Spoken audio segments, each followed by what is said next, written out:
We got video this time. We do have video. It's mine. I can't drink that. Because you're weak. Welcome to the Grappling with Stroke or Podcast. something. Dr. Chris Hardy and weak William old Walker heart. will take a deep dive into topics covering wellness and prevention, performance, do I get an arm recovery, wrestle and too? injury management. Our mission is to provide the latest science-based information to help you get the most out of your grappling journey, both on and off the mats, and help you overcome any challenges you may be grappling with. Dr. Hardy is a Actually want licensed a physician and challenge. BJJ practitioner, but the contents of the podcast are meant for educational purposes only and should not be taken as medical advice. Please seek out personalized care from your own medical provider prior to implementing any medical treatment or intervention. Hello. Hello. How's Thanks. everyone doing? Hi. So we have a guest today. I switched spots with Bill. I feel super weird, and I think my IQ's dropped 20 points sitting over here. Son of a bitch. I'll kill you. It's actually a pretty good view of my face, so from this end. It is the better side. It is definitely the better side. We have my friend and colleague, Dr. Jonathan Kang, here. We have him on for a couple reasons. And before we start, I'm going to mess with him a little bit because he had this big outline about how he wanted to cover this thing and going through point. Well, hey, then we're going to talk about this. I'm like, no. Which I appreciate the effort, man. It's like the most prepared any of our guests have been. Some doctors are more prepared than others. Yeah, that's for damn sure. I work 10 feet away from him, so I see him in action. He's definitely top notch in that He's respect. the foot effing master. We're going to talk about that. Got his technique down and everything. Don't tickle or nothing. Right? You don't tickle feet? Good. You're pretty good with Only the at hands? home. Okay. Oh, wow. Okay. So, but Lucky anyway, we're going to kind of get into not only, Jonathan's background a little bit, but I think most importantly, this is recently, in the last 1 year in jiu-jitsu, right? 1 year. Yeah, so it's the Yeah. anniversary. Yeah. Isn't it this month? Yes. Yeah. A lot. I don't think we really ever hear on podcasts, especially jiu-jitsu podcasts, white belts coming on and talking about like where they're at and what their perceptions are. We always Yeah. have to recall from being a purple belt or So- something like that. Yeah, so I have a lot of questions to actually ask you. So it's man. actually pretty interesting. Not to put you on the spot or anything. He came here thinking he's going to talk about like physician stuff. Yeah. Well, Jonathan, he'll talk more about it, but he's a foot and ankle specialist, a doctor of podiatric medicine. They do surgical and non-surgical care of the foot and ankle. So definitely there's a lot of, things that are applicable to jiu-jitsu as well with feet and ankles for sure. And we'll talk about some of those at the end, but give us a little bit of your background first. Background. Yeah, make sure you talk up right up here. Where so were we you can- born? Oh man, my mom and dad, they met back. Oh my gosh. No, so I mean, Seattle, born and raised. School, Pennsylvania, for undergrad at Lehigh University. Went to Rosalind Franklin, Scholl College of Podiatric Medicine in Chicago. Trained in Wisconsin for 3 years at the Madison VA. Then have been with Everett Clinic for the past 5 years. I have the privilege of working with Dr. Christopher Hardy. Right. I mean, Some that's would- one way to say it. That's a very diplomatic way of saying Yeah. it. He will not hurt you. I won't let today. it happen. Not today. Yeah, we'll talk. But yeah, and it's really been a pleasure having someone like him to work with. And I know he had some interest in jiu-jitsu, but we kind of coaxed him into our little cult here. What'd that Lots look of peer like? pressure. Well, yeah. What'd that look like? That intro of trying to get him to come in. What were you interested? You found out he does it, and you're like, oh, I kind of heard about that. Or were you just like, you're looking a little flimsy? You might need to do something about it. Yeah. No, it was. I've always had a little bit of an interest in grappling. I did a little bit of wrestling in high school, middle school. You dog. I did not know that. Just 2 years. Oh, so middle school, it was 8th grade. I was in the 94-pound weight class. Then in high school, it was just freshman year at 103, right? Then I realized it takes a lot of energy. My stress cup was a little full. Oh, a right? reference. Yeah. He referenced our previous podcast. Wow. Do Gold Star. Go ahead. Wow. Please keep going. After quite a bit of perseverating, I don't know if I'm using that right. Dude, I love this. Keep going. I'm a fan That of doesn't the sound podcast, like guys. it. I'm a fan. I listen weekly. Look But at the big brain on Brad. Keep going. Yeah, sorry. Feeling good about Remember the myself. whole distraction thing and staying on topic? Yeah, just throw it out the window. So keep going. So basically, what was so your experience of being coaxed into this thing? yeah, I mean, it was a lot more like intimidating in my mind than I thought it was going to be. Entering into the dojo, entering into like just all of it. There was the am I going to get injured portion of it. There was the is someone like am I just going to totally embarrass myself? But the gym was super welcoming, right? And I wanted to do this for myself, right? Because I stopped wrestling for college, for career, but then now that I have a little bit of space, I'm like, okay, well, maybe I can do something for myself. And Did I badger you too much at work? it was a welcomed badgering. Okay. Yeah. I wasn't Yeah. too Very much appreciated. Okay. Yeah. So were you just as most of us jiu-jitsu addicts do, just in any moment, would you bring it up? Oh, of course. Yeah. Yeah. Yeah. Yes. I feel like it's switched now, a year in. Like I'm like, hey, sorry to bother you. I don't have a work question. We work literally 10 feet from each other. So he'll come over. I'm always asking him, some foot and ankle stuff for some of my patients, and then, but then he'll come over and goes, "Hey, what about this guard? You got This one guy, he just keeps passing my guard. And what I really like is I'll look over my desk and I can see his, and his back is to me, and he has two screens. He has his patients up here doing his thing, and then he has jujitsu videos on YouTube. I'm trying to like find ways to like sneak it in, Right. and find something tricky, Mm-hmm. but I can't hide it. So It's difficult. yeah, No, he always asks good questions. We talk about it all the time at work, so it's very cool having a colleague that trains too. So, yeah. Well, tell us about how you were feeling like that first month and kind of your progression over the last year. Challenges, things that you kind of came across maybe you didn't expect. yeah. I mean, that first month, I had no idea what I didn't know. I still don't know what I don't know. I went to a swim lesson with my daughter on Friday, and the teacher was like, "Oh, so to do the backstroke, you have to put your hand up." And when she was actually trying, I was like, "Dude, it's not that hard. Like, put your hand up above your head." But then I realized, wait a second. That's probably how you guys feel when you're trying to coach me. Because I remember I asked pretty recently, Bill and Olivia, hey, so I want to be like better at like basics. Can you show me how to do a better shrimp? And I did the shrimp, and Bill was super nice, but he's like, well, that's one way to do it. That's more like a crawdad. I don't know if that's right. Shrimp. So I mean, I don't know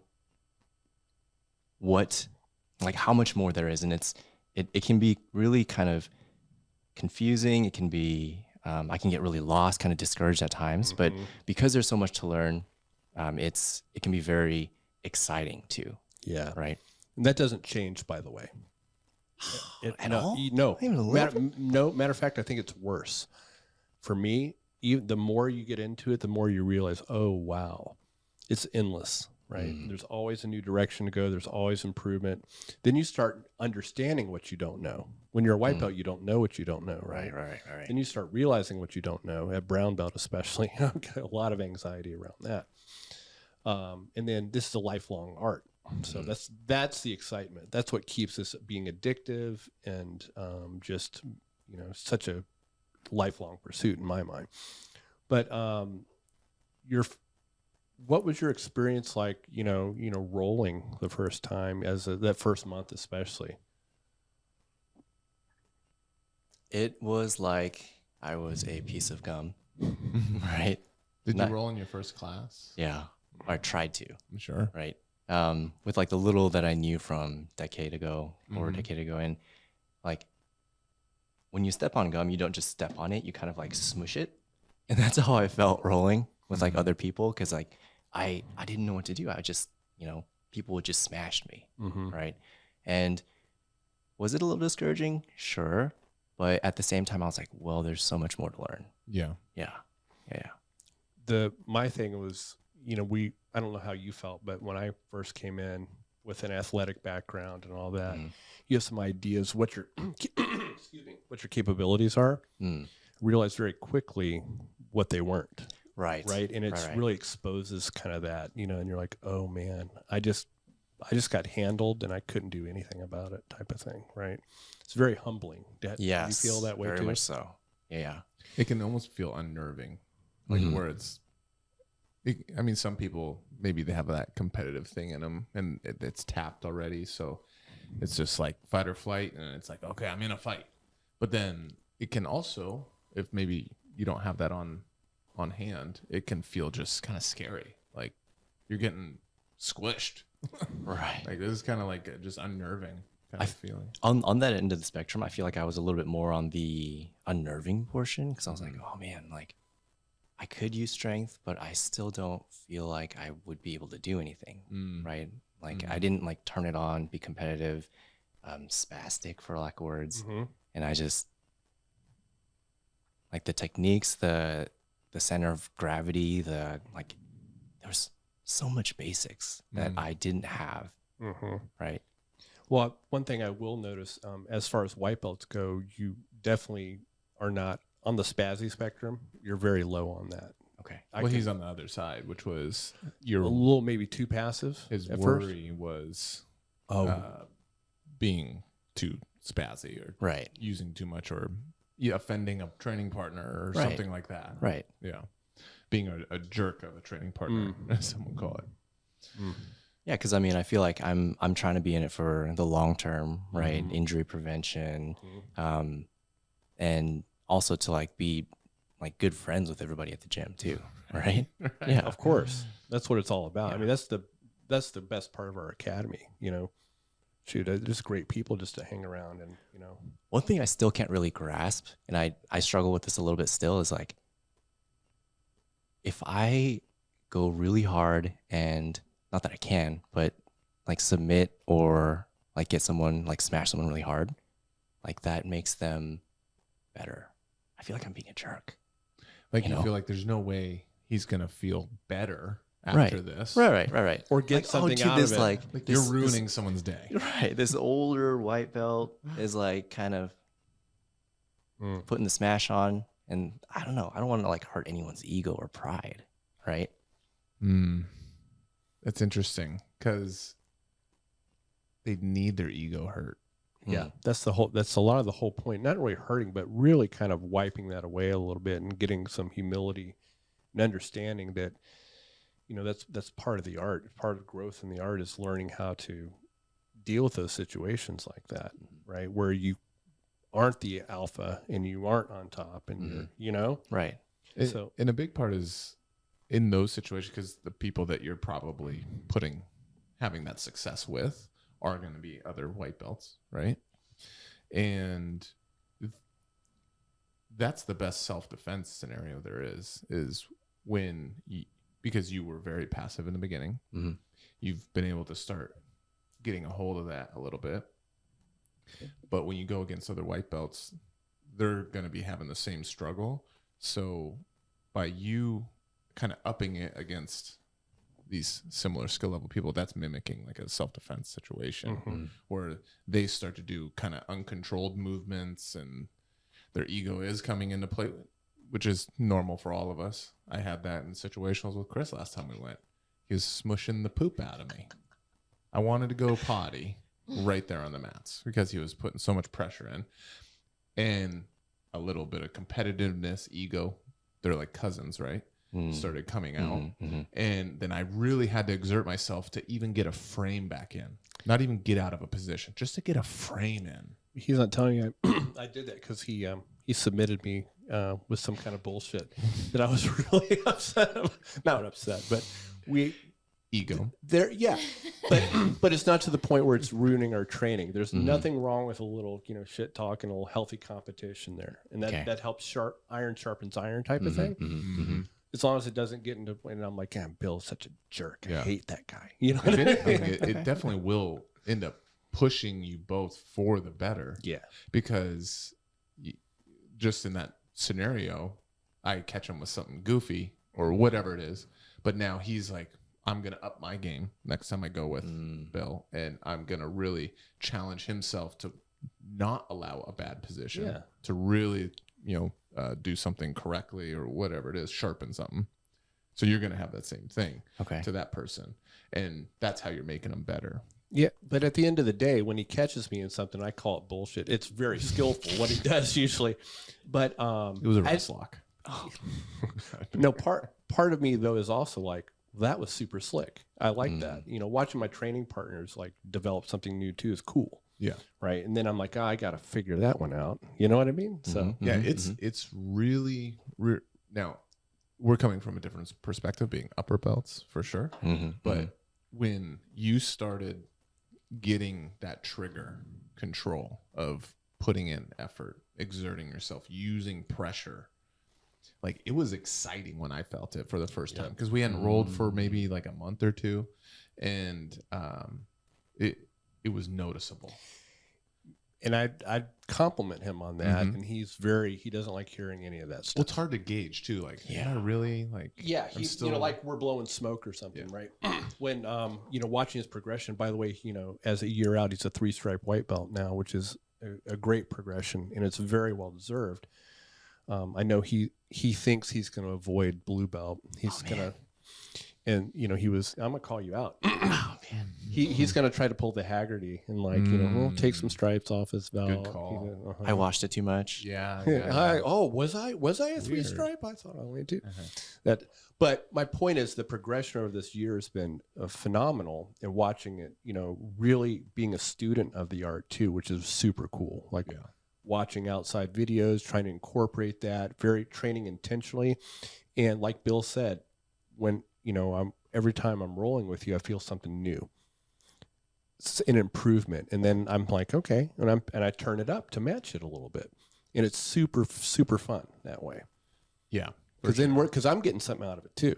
Right. So I'm like, oh, okay, I don't have to treat Jonathan like that, month in guy anymore. He's, he caught me in some damn paper cutter choke. I wasn't respecting his grips. Right? And I'm like, oh shit, where did that come from? Yeah, that's awesome.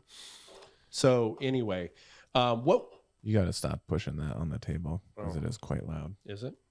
Yeah, dude, I'm. It's okay. You got to give me a little fidget tool or something. Freaking old. I'm like, oh, shiny object. Hold my hand. How have you felt about your progression? Oh man, I know it's put you on the spot. No, I see 3 stripes on my belt, and I think back when I first started, even this past year, the other 3 4-stripe white belts that are now blue belts, I'm like, there's no way that I'm as good as they were when they had 3 4 stripes, right? And I'm thinking, man, am I 3 stripes? It's nice, but do I have to turn That's it another up? thing that literally in my experience continues to last, because I remember when Stefan and Dan and Jung were brown belts, even purple belts. They're black belts now, and they felt so good when I was a white belt and a blue belt. Yeah, and I'm not saying they don't feel good now, but the time at that in that moment, what are you doing on the mats? Easy. They felt almost like unbeatable in any fashion. Couldn't even get a positive grip. And I question myself. I'm like, I'm not as good as they were at this point. There's no way. I'm not crushing people like they would crush me, or what I would see them do to other people. So I think that continues. But then most likely there are other white belts that look at Chris or Carrie or myself or Livy when they roll with us, they're like, they feel really freaking good. You know, like there's probably someone out there that says that. I mean, maybe not Chris, but Carrie. Definitely not me. I am sure there's a 50-year-old and up that has come in, rolled with you and been like, Chris feels strong. Not technical, but strong for his age group. I can't really say anything because I basically messed with you earlier, so I'll take it. Yeah. Eat the shit. I will eat it happily right now until. So, but yeah, that doesn't really go away. Okay. I mean, maybe it does at some point. But not with me. yeah, Carrie was nodding her head as well, and it's like, for whatever reason, is that imposter syndrome? Is that totally. like a piece of that? Yeah. It totally is. Yeah, but that's a sign of a healthy ego. That's a sign of someone that's really introspective and really not Thank just you. saying Thank you. not just saying like, "Oh, I'm the shit." No, I totally deserve this. We were talking about that several episodes ago. Like You deserve your belt and stuff. Yeah, it takes about for me, it takes about a year before I feel even comfortable Right. at that level. So Yeah, I until the first tournament I did at brown belt, I was like constantly questioning if I should even be there. I had to always like think about like trusting Andrew and his opinion, which you're gonna have. Some people you're gonna have internal battles with that. Am I just his friend? We both have golden retrievers, so he ends up belting me. Something like that. I'm sure there's some people out there in this world that think that. Anyways, so but not anybody that's rolled with you. That's the point. I mean, you never know. Yeah. So, yeah, you never know. So, but so there's that constant battle. Why was I saying that? I was saying that for some reason. I'm not bailing your ass out. Yeah. Imposter syndrome. Yeah. So, having that trust of the process and of the and Andrew's, no matter who you are, Andrew's really good at looking at the individual, regardless of anything else, and really evaluating their jujitsu, their progression. As a complete martial artist, he's really good at kind of judging. I mean, we have to rely on him. Oh yeah, and the tournament. That's what I was saying. Yeah. So, and then once I did the tournament, you're going against someone of your similar rank that you don't know their skills. They don't know yours. They're going to be amped up. There's extra sauce in there. Like they're going to feel. I heard a great quote from, I think it was John Combs. He was on a podcast. He's a black belt competitor, really good. And he said, at every tournament, that first match, they will always feel like the strongest person you've ever gone against. You'll just be like, wow, this person is so strong. Holy smokes. Because your nerves are there. They have some more adrenaline. So they are, strong in that moment. They're exerting themselves a little bit more. But the thing is, you probably feel the same to them. They're going to be like, wow, this guy's actually really strong. He has really good grips. It's very, very common, especially in the beginning of your tournament life. So once I did that tournament, I was able to win a couple matches. And I was like, dang, maybe I do deserve to, because I knew that the guy was pretty good. So that it's little things that help validate, and you have to kind of put in your pocket for later when you're having those difficult times and questioning yourself. That's a great advice. Switching gears a little bit, what would you right now, if you had to give advice to yourself a year ago, how to approach this whole thing? Do you have anything else that you would think that would help you? Just from your own advice, looking back a year. What would white belt? Yeah. Jonathan. What would 3-stripe tell one stripe? Yeah. Probably tell Zero no stripe. Or 0-0. It's like Yeah. 0 stripe. Just keep showing up. Yeah, consistency is a big thing. Even you guys have said it before, but there will be days where you hit a lot of different things and you feel great. But then there'll be other days where your stress cup is a little bit more full and you just struggle even through the drills, and stretching is tough too. But even I think the days that you really don't want to go, those are the best days to go. Yeah. I totally agree. Yeah. Yep. I was just saying that. Just someone asked me last week, how do I maintain such a training schedule and like still show up? Mm-hmm. I forgot who it was, and they said that they it was interesting because they said, I just don't have the discipline to keep showing up. So how do you stay motivated? And what I said was, well, it's actually, that's ass backwards. Is motivation's only going to get me so far. It's the discipline to do it when I'm not motivated, and to just be like, this is my day, I go. Mm-hmm. This is the day I do 2 sessions today, whatever your bugaboo is. Mm-hmm. And so that discipline is actually going to be what drives you forward and keeps you consistent, not motivation. Motivation, I think, is really good to have. And I think there was Jocko or someone like that said it better than me, said this whole spiel. But I truly believe in that motivation will only get you so far. You're going to have discipline in your schedule and in your life to actually stay consistent. I'm a little neurotic with it. If I don't want to do something, Mm-hmm. I play this little beat myself up like you're just a wuss and what the hell are you doing? You're a piece of shit. You all right? And is it my voice in your head? No, unfortunately, it's mine. Oh. Yours would be better. At least I could be like, damn it, Bill. Shut up, Bill. No, but I do. And it's just like, if I don't want to do something, then I'm damn sure going to do it. Because then that's almost like a trigger for me. It's like, oh man, I don't feel like doing it. It's like you're sticking your own finger in your chest. That's like, right. Yeah. I feel like you and Bill are cut from the same cloth because Bill is very similar. Yeah. In his internal I do dialogue. tough talk myself.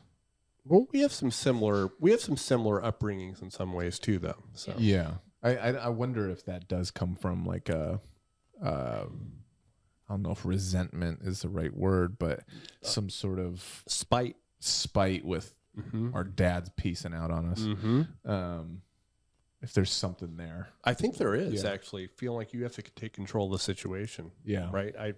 There might be something weird. I'll have to ask my buddy, former F-18 pilot, who's now a new doctor of psychology, who we're going to have on here soon. Nice. I'm going to ask him what that is, and he knows me too. He'll pick me apart. Yeah. Yeah. That'd be funny though. Yeah. So so that's your main advice for yourself. Just keep showing up. Yeah. Yeah. Anything else on how you would approach things, or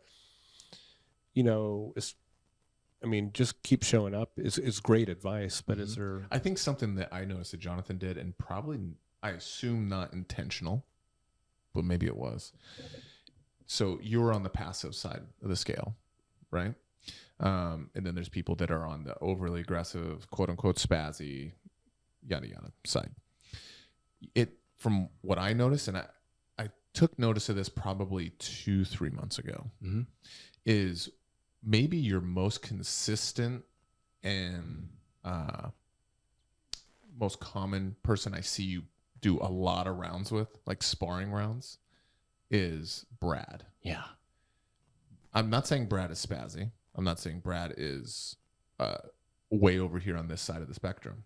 But Brad is tough as nails. He's very strong. He's larger than you. He's much bigger. He's very strong. He has really good intensity. I got to bring a lunch when I go with that guy. And you having that guy as am I wrong? Is he kind of one of the main guys you spar with? Like I love rolling with Brad.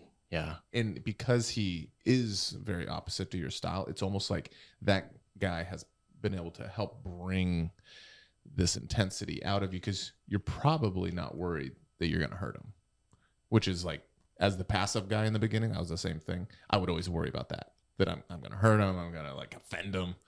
You're not offending Brad. No. Right. That seemed like a really good, whether it was conscious or not, decision for someone on your end of the spectrum.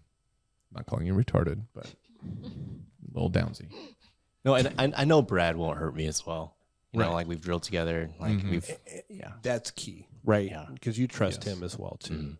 But I agree with you, and it's especially after you roll with a guy like Brad, you get in someone with your own weight class and skill level. It's like you're like, oh wow, I can handle this a little more, right? Shout out to Brad for like losing basically a human off of his body. Oh god, Just through amazing! jiu-jitsu. Well, I think he runs a little bit, but just through jiu-jitsu. Well, And diet and Yeah. other lifestyle changes, man. I've seen that so many times. People just, they figure out they're going to do it, and the transformation's incredible. Yeah.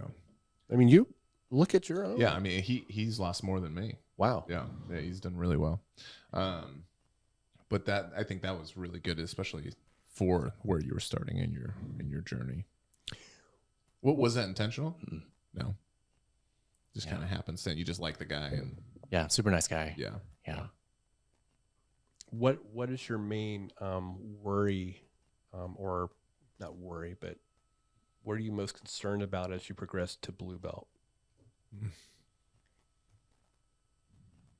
Because it's gonna happen. Andrew's not listening.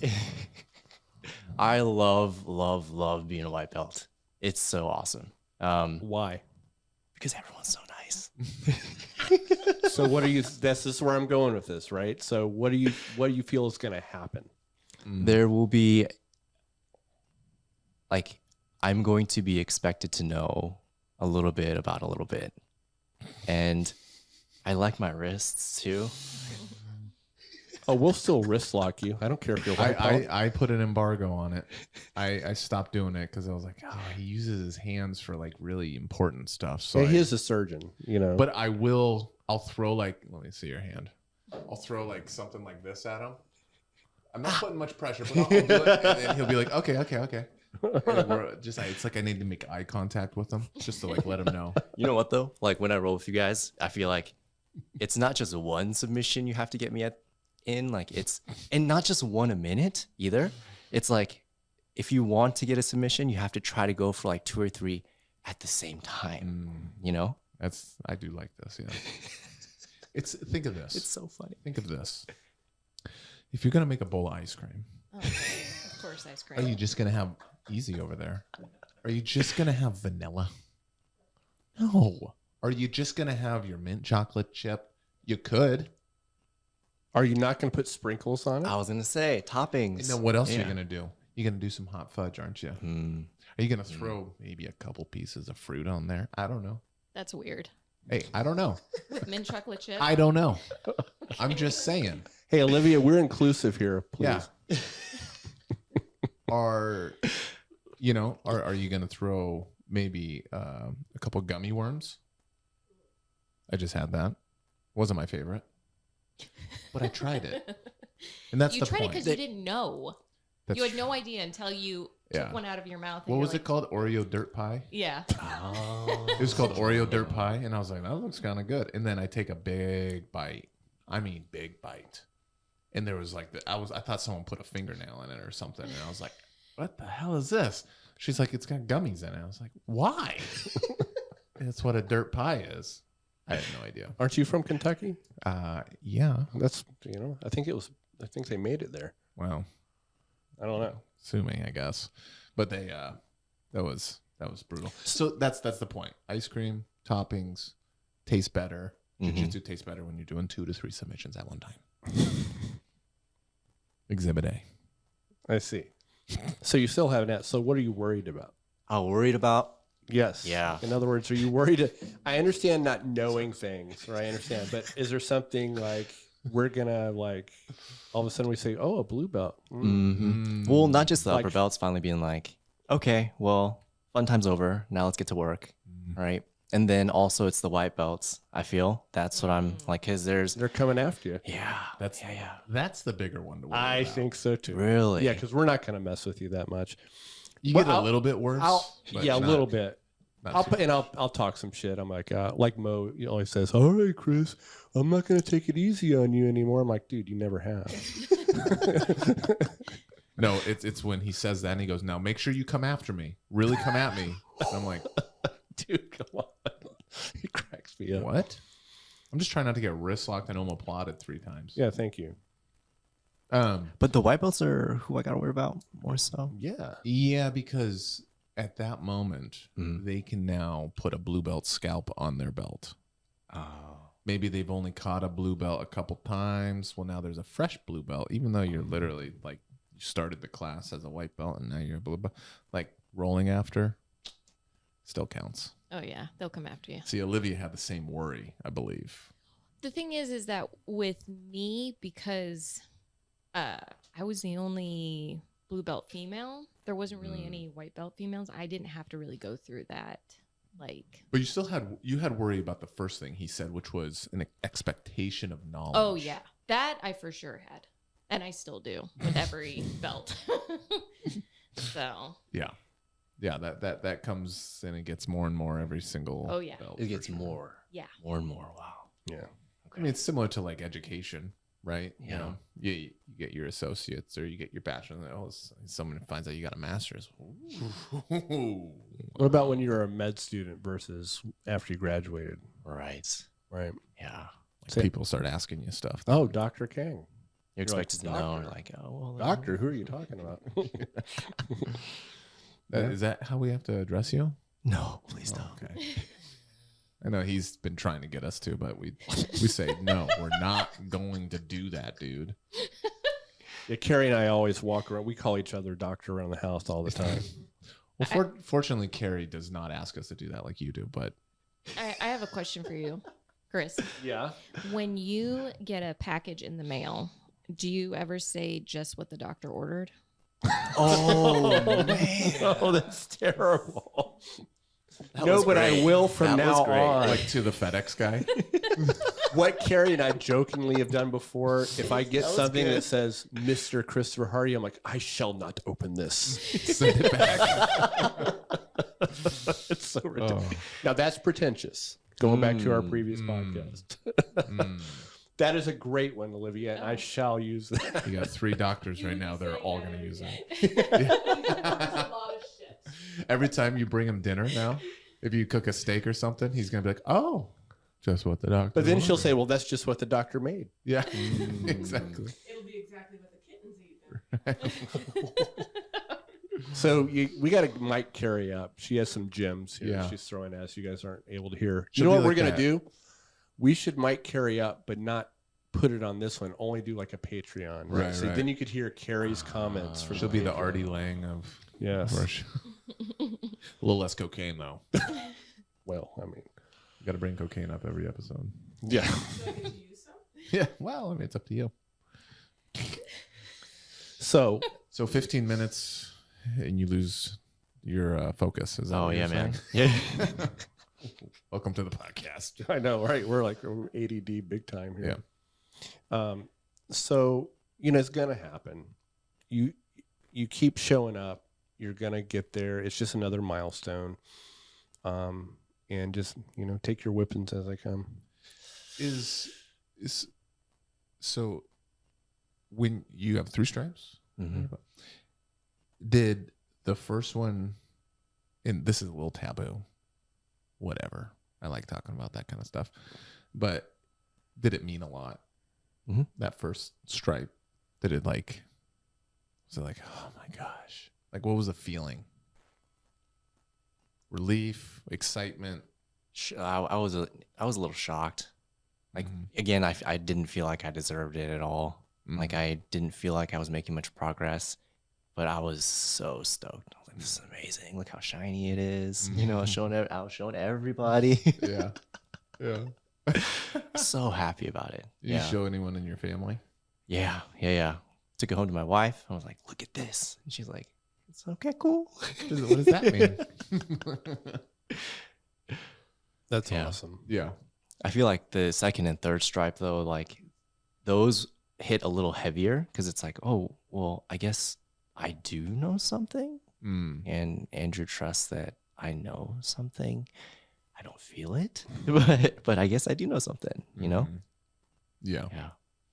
Yeah, I think those are pretty good markers of starting to understand and acquire like base and stuff like that, And something I think Andrew says all the time, when you do get promoted, especially the belt promotions, I almost always, to the person, see an uptick Mm-hmm. in their skill and performance, Yeah. like within a month after promotion. Yeah. It's like almost like you start almost in your mind living up to. It's like a confidence. I mean, I don't Yeah. know what it is. Do you? Well, it's kind of, for sure, I see that as well. And it's kind of like the 4-minute mile deal where it was like impossible. Your heart's there. The world thought your heart would explode if you even tried, basically. And then one guy does it, and it was what was it? It was like within the next 3 months, like 4 other people did it.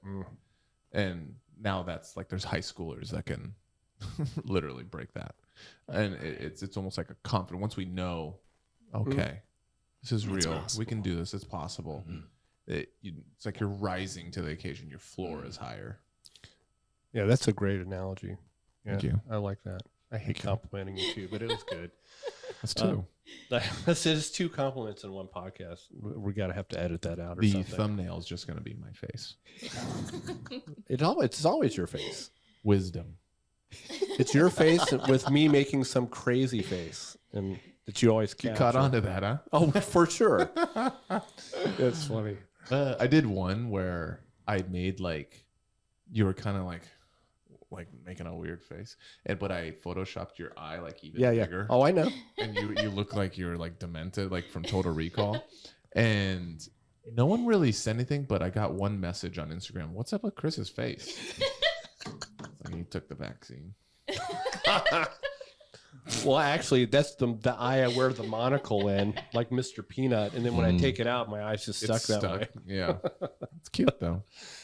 Fits you. So, over the past year, what is your experience? What has jiu-jitsu done for you? Positive and anything you want to tell me? Yeah, it's been really good in terms of mental health for me more than anything else. Keeping me grounded. I didn't like there was an outlet for me to kind of just go and, I mean, for me, getting smashed and like rolling it's because I don't have as much of an ego when it comes to winning or losing. Just being able to physically exert myself, that's been amazing for just how peaceful I feel afterwards. Before, a little bit of road rage. When the kids wouldn't eat, I'd be a little annoyed. But now it's like I drive home, I'm going 55 and a 60. Right, I'm like right. just super relaxed. It's odd how losing, getting smashed or being the nail can put us in that kind of mindset, Right. calmness. Right. It's very odd. I know a lot of people have said this before. It's kind of a cliche, but it's active mindfulness is what it is, because you're not, most people at least when they're rolling aren't thinking about, oh damn, my taxes are due or whatever, right? You're kind of in the moment, even though you're extreme physical exertion, and that has a lot of good effects on the brain. And that's the biggest thing I think for me too, is that the mental health aspect of it. So you feel like you're kind of more chilled out and more even tempered, or Yeah, because exactly like you're saying, for 6 minutes, I don't have to think about anything else. Like I'm almost in a way forced not to, right? And just to disconnect and have like 6 minutes, it's, for me at least, been very healthy. Yeah. So you think it's helped you cope with different adversity too? With lots of stress. It like Yeah, trickles down to just being at home and having home life or work life or something like that. Okay, yeah, I hear that a lot. Anything else that you've felt like that you've improved in general in your daily life from now compared to where you were a year ago? I feel a lot more disciplined, a lot more focused. Yeah, just it all starts with just going to class, right? Taking that first step, going, getting that. And every time that I've thought, oh, I really don't want to go, like I feel awful, like I'm like sore maybe from a workout, or I'm like I got a lot of stuff to do the next day. After I go and like I'm walking to my car, I don't think I've ever said, well, that was a waste of time, right? Every time I'm like, wow, that was great. Yeah. I'm glad I showed up. Yeah. Excellent. I have a question, and it's a hard hitter. Okay. Who would you say is a tougher role between us? Oh my gosh. When you say us, you talking about me and you? Yeah. Oh my God, here we go. Now, when I say tougher, Mm-hmm. Let's set some parameters. who's meaner? Because I think I know. And Jonathan, you can say whatever you want. He can't touch you. I am not going to. No. This is a safe space. Will you save me, Carrie? I got you, brother. No, if he's going to ask a jacked up question, answer it honestly. I feel like Dr. Hardy Oh God. is harder, meaner to me to make me better. It's a good way to say it. Mm-hmm. In what way? Compared to Bill? Then since I'm just going to expound. I just want to know more. Expound. Pressure. Yeah. Mm-hmm. Yeah. He really puts a smush in. Like a piece of gum. Yeah. Yeah. But Bill, you're super tough too. Because You don't got to jiggle me, my friend. no, because like I get it why if we can pass your guard, we get our blue belt. Right. I get it. Right. Who? I will say though, at least Chris will submit me just once or twice. I feel like the couple times that I've rode with you, it's like one every minute. I'd say that's a little bit of the MO. So then who's meaner then?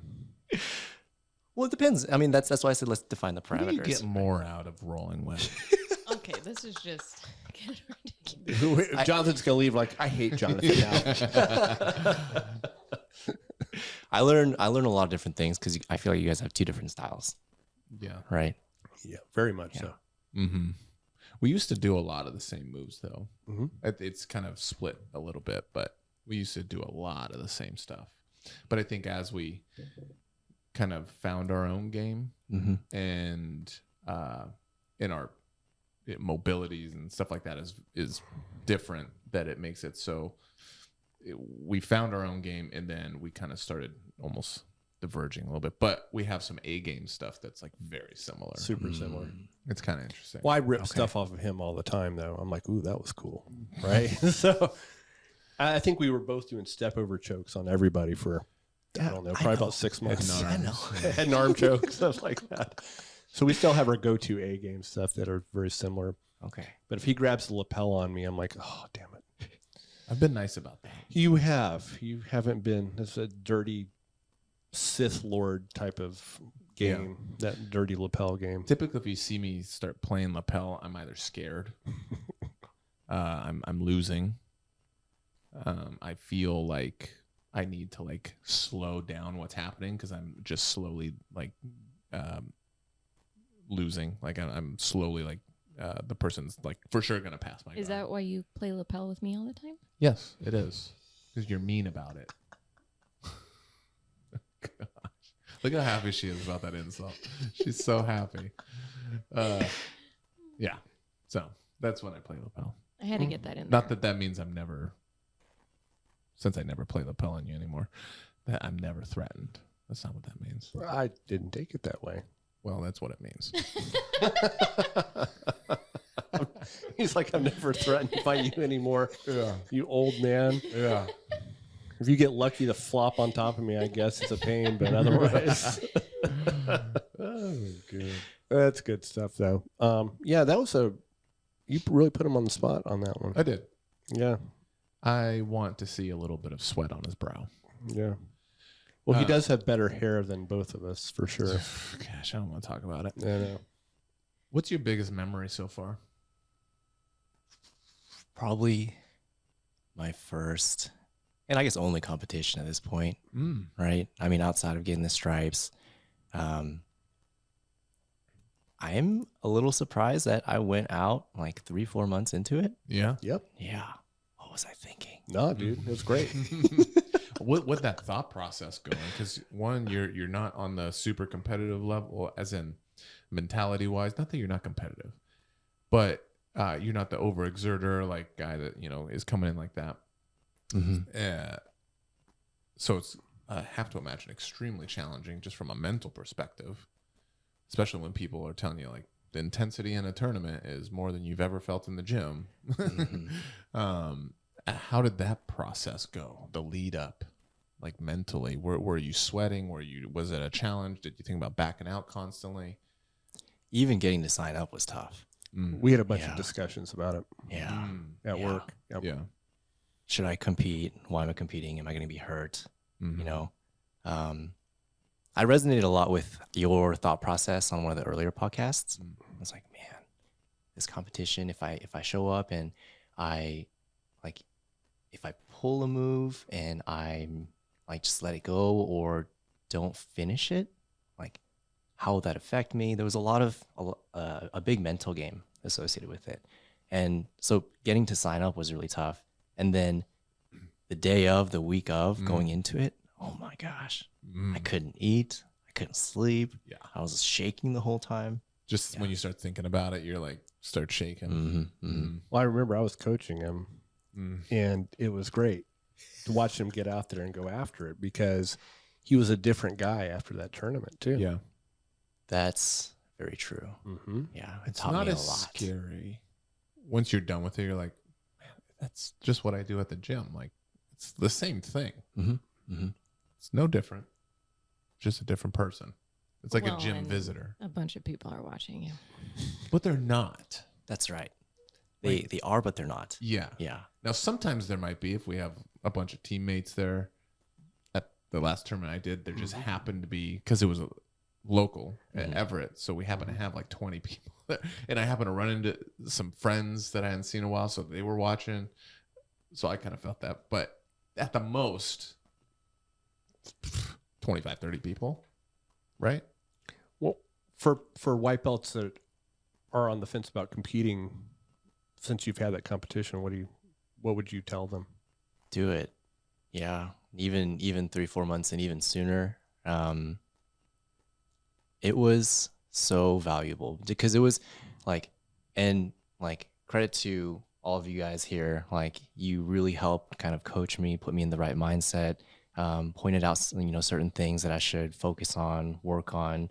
And there was so much growth, I feel, not in just the preparation, but also during the competition. Not that like the nerves, sure, it was great to overcome that and work through that, but it was also afterwards knowing, okay, so I can roll at a higher intensity. Other people are going at, at that rate as well. So when I drill, I have to drill a lot more intentionally. When I roll, I have to focus more on like the finer details. And if anything, like I knew what I had to work on. I mean, just a glimpse of what I had to work on, because I got a lot of gaps, but there were certain things that I thought like, and it motivated me to be like, okay, well, I'm really bad at this. So I'm going to focus on that for the next 6-12 months minimum. Right. Yeah. So, and that's one thing that you guys really like helped me out with too. I mean,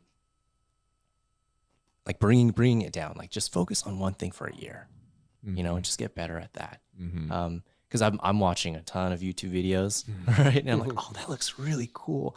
I'm going to try that. But then when in like rolling afterwards, I'm like, in the heat of it, I think, wait, I don't remember how that guy explained that, right? So just focusing on that one thing for like an extended period of time, I think. Whether it's, guard retention or Right. getting out of side control Yeah. or something like that. Yeah, and all of that I just gleaned from just one competition so far. Yeah. When you were in the competition, was there anything that stuck out? Like maybe it was the intensity was way more, or it wasn't as much as we built up, or you couldn't hear anything, or you could hear like, oh my gosh, I can hear the crowd. Was there anything that really stuck out?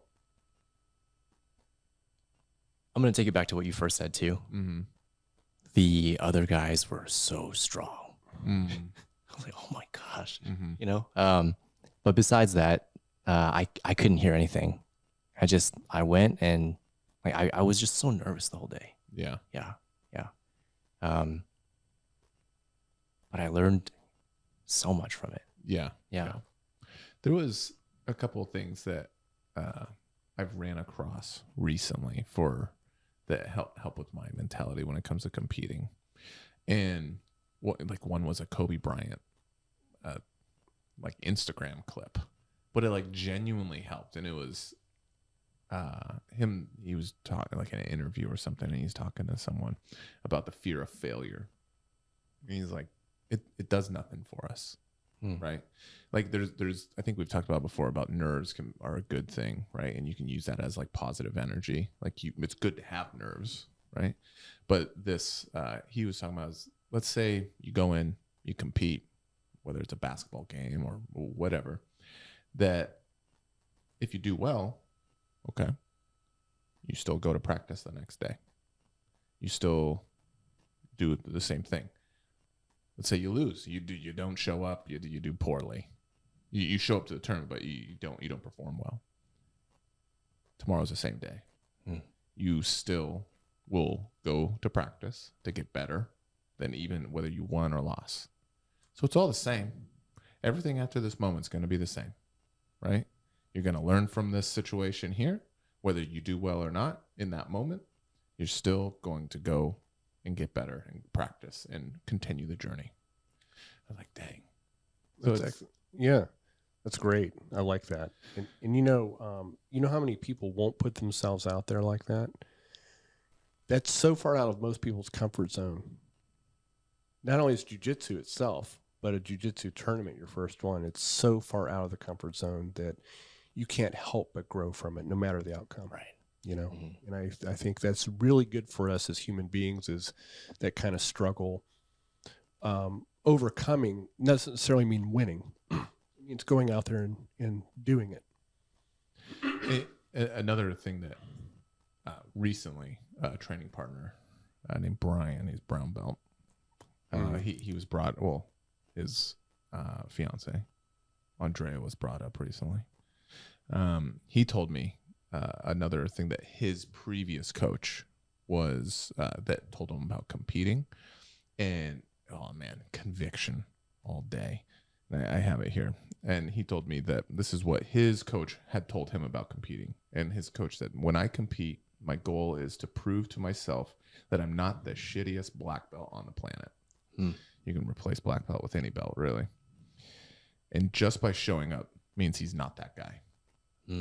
Just by showing up, he's not the shittiest white belt, brown belt, whatever it is. And there's something to that, I think, completely. And once again, not that everyone needs to compete. I don't think everyone needs to compete. But if you are committing to it and you want to compete and you want to just challenge yourself in that way, I think that's a great way to think about it. That's an awesome way to think about it. And if you're on the fence, you should do it. Yeah. If you're even thinking about it, do it because you have a desire then. Yeah, it's super valuable. I mean, Andrew says this all the time, how much better people get after competition. He's right. Yeah. Yes, and I think a big part is that lead up. You're going to drill down. You're going to shrink jiu-jitsu down. You're going to get better at a couple things. So you're going to immediately, you're just more focused for a couple weeks, 4 weeks or whatever it is for the lead up, and then what you learn on the day of. And you see how we do it at the academy too. The people that are competing, we'll give them some competition rounds and stuff like that. Yeah, pull them in front of everybody. Yeah. Cascade does a great job with just being supportive. Yeah. Super cool. And my mentality going into the last tournament, and when I do my next one, is I have a certain game that I want to implement. So, for example, I wanted to get into this move called, it's a spider guard, but it's a double spider. So, anyways, and then it's a triangle setup. I really wanted to make sure I got into that position to try to go for that triangle. I also wanted to do a specific guard pull into a sweep. Okay. And then I had a lapel series that I wanted to, if I was going to pull guard, I was going to go into that lapel series, reverse de la worm. So there was 3 things I had in my head that I was like, the goal isn't even to win necessarily. Just get into my positions. And if the guy has good defense to those positions, good on him. If I don't do them completely perfect, okay, there's room for improvement in those. But I knew that these were 3 things that I really wanted to make sure I did and that I really focus on getting into, and I got into all three of those. So whether I won the match or not, after the tournament, I was like, you know what? My goal was hit. I got into this one, I got into that one, and I got into that one. Which is hard to do. It's in an uncontrolled environment. It's not like your training partners and stuff. The guys, they're trying to. Well, I go mean, just after the. you. I forgot which match it was. The Second one. That was when I got in lapel. Yep. The first one I got into the spider thing. Yep. But it took me like 3 minutes Yep. I pulled guard, and I was in kind of like a quasi X guard, single leg X K guard thing. And it took me literally, because he was just very solid. He was just to get from that guard into spider guard or a lasso, it took me like literally 3-4 minutes. So, but I still, once I got into it, it was boom, goal hit. But that's Positive. that's a win for Bill. Yeah. Right? Yeah. So it's super cool the way to think about it. Yeah, sometimes you can go into a tournament and not to kind of take your mind off the winning and loss and like putting your own value, Right. attaching it to whether you won or lost. Now, I did want to win because it was a revenge match It was a revenge match. against that cheater McGeeter. Yeah, well, we won't talk That about did it him necessarily. dirty. But I went against the same guy in a previous match. yeah, Yeah, and there was a questionable reset, but shenanigans. but no excuses. Yeah. The guy's still really good. And he's really nice too. He's a super nice guy. So, but taking my self-worth off of whether I was going to win or lose, I put my self-worth on if I could get into my positions. So Kind of redefining. a little bit, Yeah. a little Yeah. bit. Yeah. And it took just my mind off of focusing on winning or losing and just how do I get into them, right? So it's hyper-focused on strategy rather than Well, the and end you're result. trying to impose his game on someone, Yeah. which is super cool. Yeah, as opposed to being on the reactive end, just trying to survive someone else, trying to do that to them. It's super valuable what Bill is doing because he's really trying to, hey, I'm going to just be patient and really try to impose my game and not try to play the other guys. I bet there was a lot of growth in preparing, but also that, Yep. just those roles. Totally. Yeah. Yeah, completely. It's a really good thing. I think Bill and I were talking. I'm going to try to do some more of it myself. The thing is, it becomes sometimes I get a little single-minded in preparation in myself where, I also want to be a good teammate too. Sometimes I'm so focused on, I got a competition coming up, Yeah. right? You know what I mean? It's easy to get kind of that competition blinders on. I still want to be, available to everyone and not shirk any other Yeah. kind of responsibilities. And I focus a lot on freaking other people's opinions of me. So Except for mine. I call you a piece of shit all the time. It doesn't seem to bother you. you suck. And it's one of those things where, he's like the guy in Happy Gilmore that's with Shooter. What shooter? Yeah. But I that's what gets my nerves probably the most is that, let's say I have teammates there and I don't perform well. They're going to just think I suck. And that like kills me. Or Andrew's going to think I suck. And I know it's like an internal battle. I know that's not going to happen. But then I think it might happen. I think you just don't want to disappoint. Yeah. Yeah.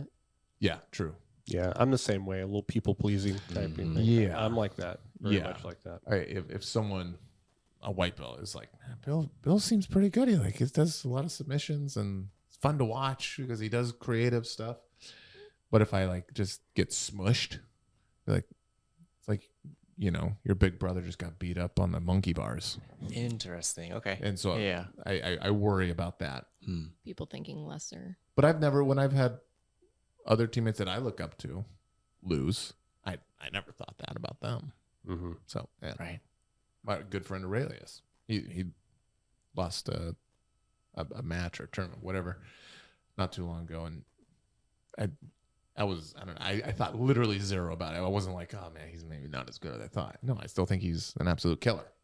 So it's very odd. If you ever rolled with him, there's no question about that. Right. Yeah. So Do we have any foot questions? yeah, I want to kind of segue into that. That was a terrible segue, by the way. Just wanted to bring that up. We need to work on that a little bit. Yeah. No, there's no easy segue. Since Jonathan is a foot and ankle expert, there are certain things. First of all, I would like to actually invite you to talk about some things that you think are applicable to jiu-jitsu specifically. Then we may ask you a couple little kind of pointed questions. Sure. But yeah, what do you think is the most valuable thing you could impart to our community as a foot and ankle guy? There's a few basic things I think that we can cover that might be helpful. Starting just with skin, nails, right? Foot fungus. You guys touched on that in an earlier podcast, but just to focus it down to the foot itself, because the fungus really only lives on the outside layer of the skin. But the problem with foot fungus, as opposed to like ringworm anywhere else, is that top layer of skin is way, way thicker on the bottom of the foot, right? So where it would take 6 to 8 weeks daily applications of an antifungal anywhere else, it takes usually minimum 2-3 months. But also what's important too is your shoe gear, right? Just because you clean out the skin, right? The plantar, the skin on the bottom of the foot, doesn't mean you might not be reinfecting yourself by putting your foot back into your shoe gear. And just to be clear, since we're both medical people, we're talking about tinea pedis, or otherwise known as athlete's foot. So people know what we're talking about. And the disclaimer at the beginning of the show applies for Jonathan as well. Please. Yeah, this is not medical advice. He's just passing information. Yeah. So Lysol, if you do deal with this, struggle with this, then Lysol every time you step out of your shoes, just spray real quick. Right? In your shoe. In your shoe. Not on your feet. Not on your, very good point. Okay. In the shoes, not on your feet. And then topical creams, minimum twice a day, every day, minimum 3 months. What do you like over the counter topical for that? You know, like, do you like a Lamisil or a Tinactin spray or anything like that? Or I like the fungicidals. So fungus that actually kill the fungus. So that's terbinafine or clotrimazole. That's Lamisil or Lotrimin, right? Those actually kind of perforate the cell wall and cause apoptosis for the fungus, but it takes a long time because it has to penetrate. Apoptosis means cell death. That's cool. Yeah. Cool word for that. It's also known as apoptosis if you don't pronounce the other P. I've seen fights about that. But anyway, is this like a dorky so way nerdy? Little pretension. I saw it called apoptosis once because they didn't pronounce the P. No, we've actually, Carrie and I have been in little meetings where one person calls it apoptosis, the other one calls it apoptosis. One person says homage and homage. Anyway, yeah, so can you go over those two over-the-counter ones again? Lamisil, Lotrimin. You like those two before? Okay. The others are fungostatic. They just prevent the reproduction. I don't think they've been proven to do as well, right? If you apply them, so like nail fungus is a totally different animal, right? Topicals work after 9 months, and this is from the dermatology literature systematic review. It's 13 to 30% success rate. Wow, it's not good. After 9 months, right? Jublia, the newest one. What is that? That's another. It's more of a droplet because the antifungals over the counters are more creams, and the tough part is we think that it has a tough time penetrating through the nail. So Jublia is this drop that goes on the nail that supposedly goes around and underneath. Success rate has been shown 15% after 4 years. Oh my gosh, that's great. That's terrible. No. Well, what is that?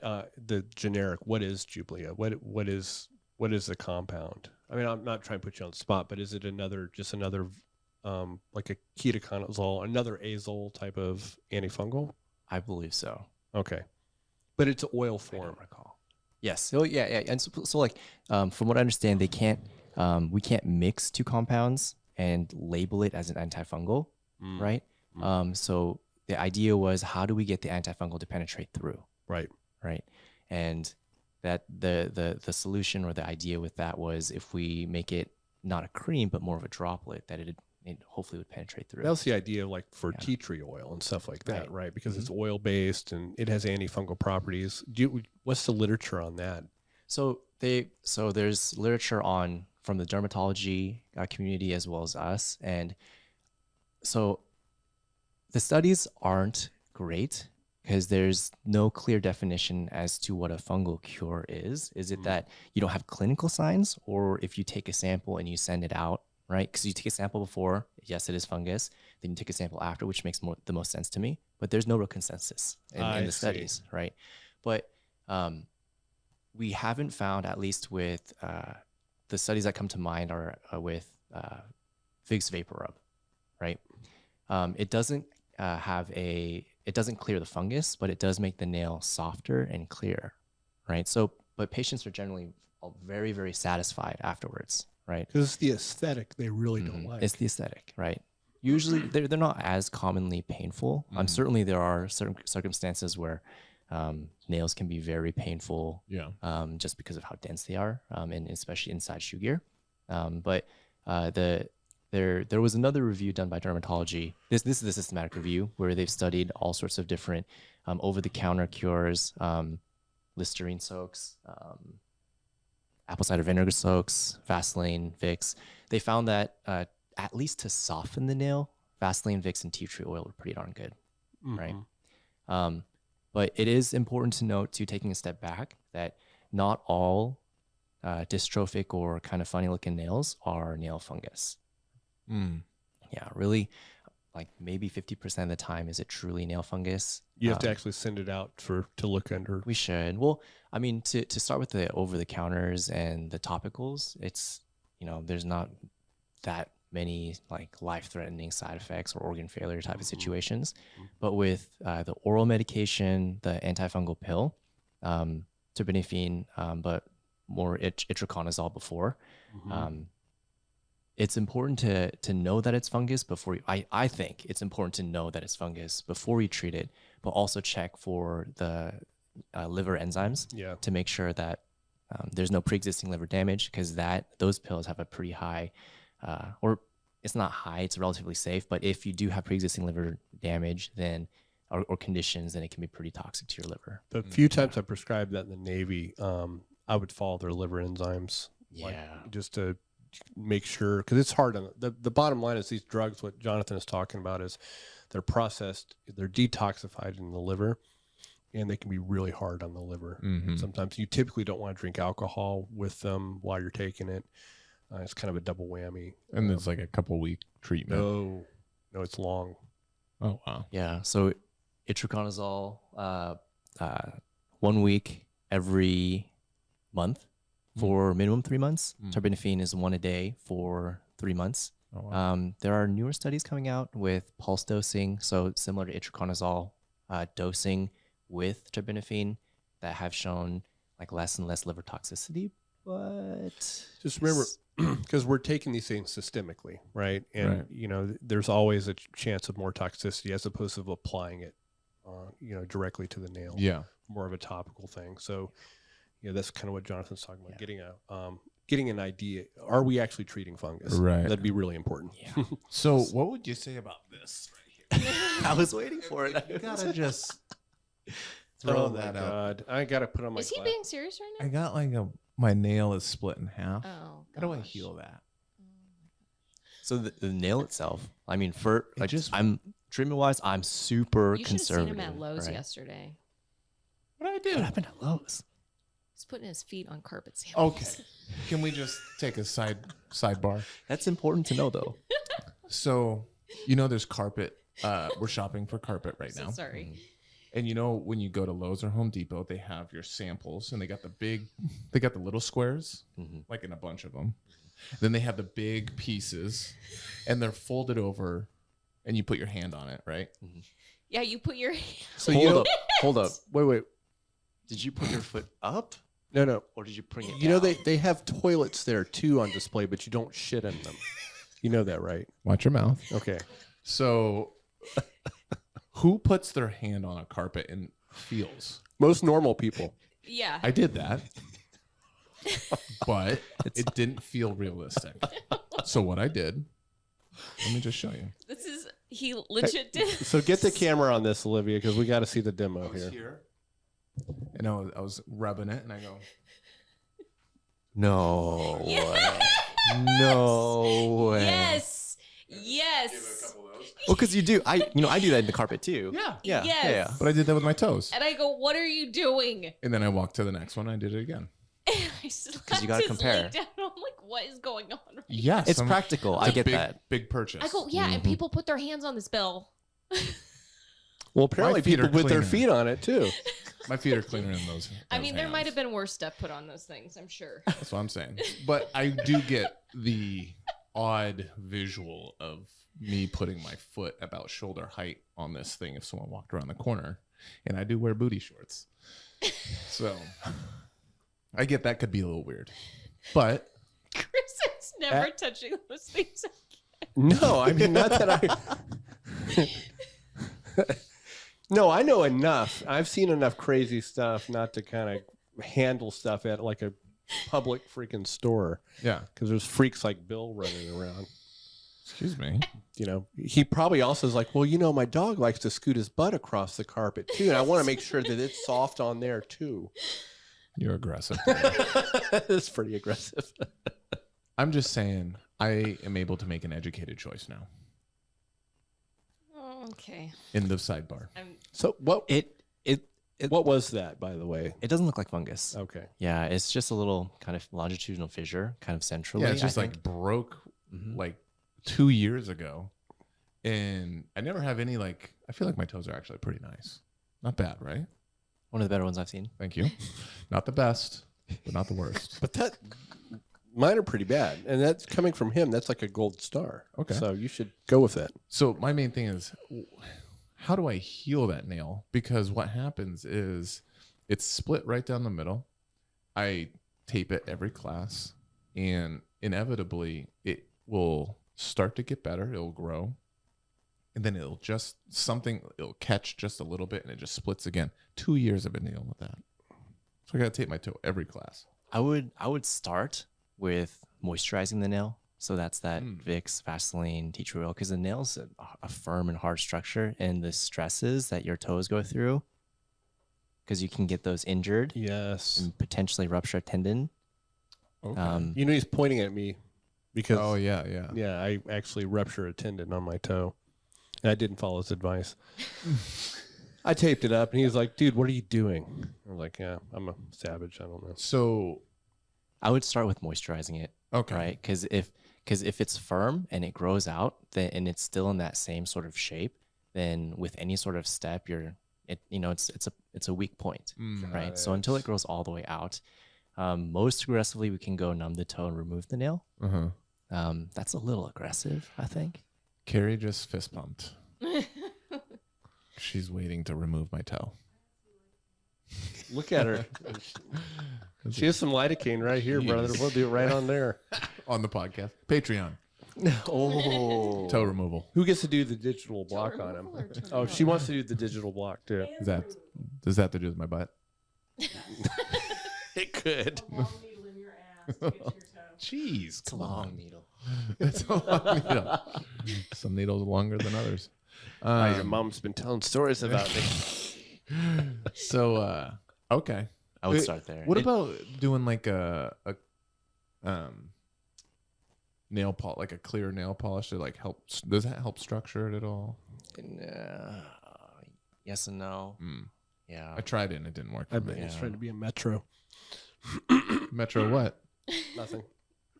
So, how? Let me divert back. Sure. When you say moisturize it, Mhm. what does that process look like? Do you like keep it on overnight? Do you wrap it? What That's do a you good usually question. do? Yeah, just a thin layer every day, twice a day, right? Because the majority of it's going to wipe off. You certainly can use.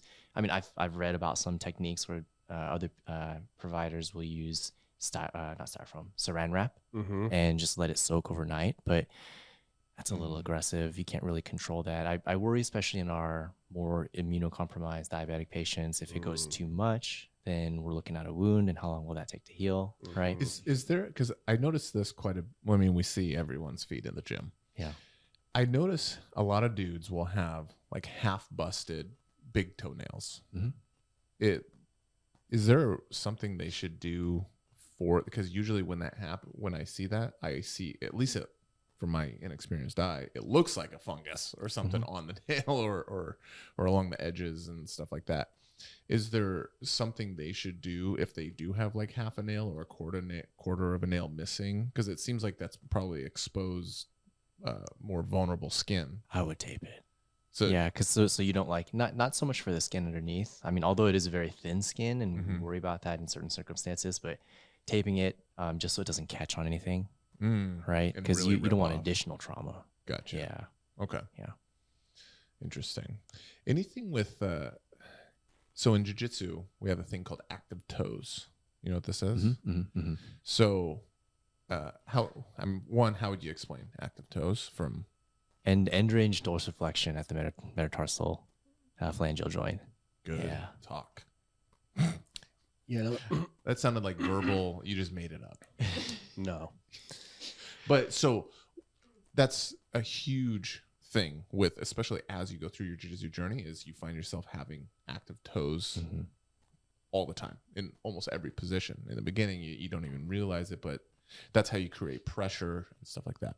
Is there anything that, because one thing that happens is their feet will get sore because they're starting to do active toes more. Maybe they have, I don't know if it's weak arches or what the muscles or I don't know what that is, but is there something that people can do to strengthen the foot or the joints and the toes, just to strengthen the foot in general? Like overall foot health. Overall foot health with what we do and in the positions that we're putting our feet in.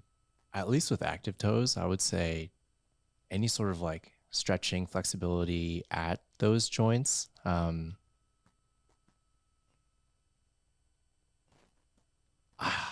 It's tough because one of the things that we commonly encounter as well as arthritis, but more so in the big toe joint.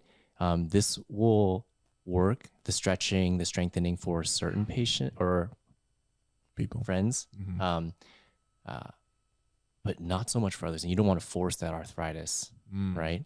So it's definitely like a case-to-case basis, right? Is arthritis, not saying primarily, but is a heavy driver of arthritis nutritional? I can. In the foot and ankle, I would say it's more overuse than anything else, but there definitely are other types of arthritis that can occur, right? So it'd be There is a genetic genetic, factor to it, but yeah, there's a lot of stress. I mean, you look at people that, I mean, the ground reaction force transmitted through the foot, even with walking, not to mention jogging or running, is substantial. And there's 2/3 of the population are significantly overweight, and we're talking about incredible. They've said just with I think walking, it's like 3 times your body weight. Something he probably could correct me if I'm wrong, but just from those ground reaction forces for steps. So yeah, there's a lot of the foot and ankle get beat up a lot. Yeah. Interesting. But I mean, going back to that active toes, big toe is super important. Would you agree? Yeah. As driving that stuff. Well, then you can't take it then. It's mine. What are you talking about? Carrie was talking about removing my big toe. No, she wasn't. The toenail, you knucklehead. Oh. Oh. I thought she was trying to. Okay. I thought Oh, she then was we trying could transplant and give you a thumb toe. Easy. Okay, I thought he was saying something else. Oh, okay. You could, Jonathan, please jump in and correct me. Typically, though, what I do to really the flexor hallucis group goes along the medial arch as well too, and it goes up into the leg, the muscle where it attaches. I'm doing a lot of what's eccentric loading of that, which is a negative loading to help strengthen that and make it more resilient at end range, by the way, to help it more resilient to those kind of stresses and give me a little more support on that. What do you think about something like that? Because I think people's foot musculature is significantly overlooked as far as training. I would definitely. That's what I would recommend more than anything else. Not just the big toe, but also the smaller toes as well, if you can. Okay. Yeah. One thing I've been seeing a lot recently, well, not a lot, but that we've encountered at the gym too is toe fractures, right? And that happens a lot because your toes get caught on certain things. I mean, minus the small abrasions, minus the the spraining the capsule, but actual fractures. And I think it's important to rest during those times, right? Because even with avulsion fractures, there's fractures are straight breaks or kind of like explosions of the bone itself. But avulsion fractures are fractures of the bones where a tendon is attached. So it kind of avulses or pulls a piece of bone off. Like where the tendon attaches to the bone, it'll pull that little. He's looking at me right now. It's rest is important. Oh, I remember this. Yeah, that when He said, yeah. because I asked him for advice, I knew I wasn't going to follow. And he goes, dude, he took me into the room, looked at the fluoroscopy, right? And we could see there's the fragment pulling out. He's like, okay, you really should be in a boot. I'm not going to do a boot. And I was like, no. I don't see that happening. And then I was like, oh, I'm getting better. I have taped it up. I'd see him at the gym. I just had this little, he's like, oh, he's just shaking his head at me. I goes, no, it's better. He goes, no, give me your toe. He goes, look, it's still weak. Yeah. So it's actually better now.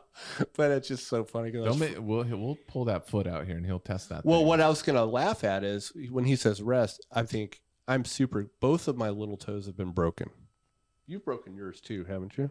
Yeah. At jiu-jitsu or just in general? Yeah. And I had buddy tape that little sucker and like, yep, here we go. Don't have anyone just kind of pull on the toe, the traction, because if the fracture it breaks and it's angled, right? Don't have anyone pull it and try to put it set it back into place. Oh, when it's like crooked or something like that. Yeah. Just buddy tape it. Because I mean, certainly there's a time and a place to reset it, but right away at the gym, maybe we should use fluoroscopy, X-ray. Yeah, you need to see that thing whether it's aligned or not. You can't just keep pulling on that crap. Both my little toes have an offset. They were both displaced fractures. Just jacked up looking. So don't do what I do. Definitely listen to Jonathan on that. Yeah, good idea. 6 to 8 weeks for it to heal, or at least show up on the X-rays. The European literature shows. I mean, this is all from ankle fractures, but they try to early immobilization 4 weeks before they see signs of healing on X-ray. But we're a little bit more conservative here in the States, so we say 6 to 8 weeks. I've seen toes heal a little bit faster, but 6 to 8 weeks. And it's just ideally being cautious of it. If you're going to train, just be very cautious of it. And I know you're recommending to take some time off, but jiu-jitsu people are psychos. They're psychos. Well, I get it though. Almost every gym stayed open during COVID when no one knew what COVID or Voldemort. Dang it! I'll pause that. You got to bleep that. I'll bleep that. When no one knew what Voldemort was, right? Like it was kind of freaky in the beginning, right? For some, and jiu-jitsu people just put paper up on the windows and kept training. You know what's actually funny? One of the funniest YouTube videos I've seen is that jiu-jitsu trap house. Did you guys see that one?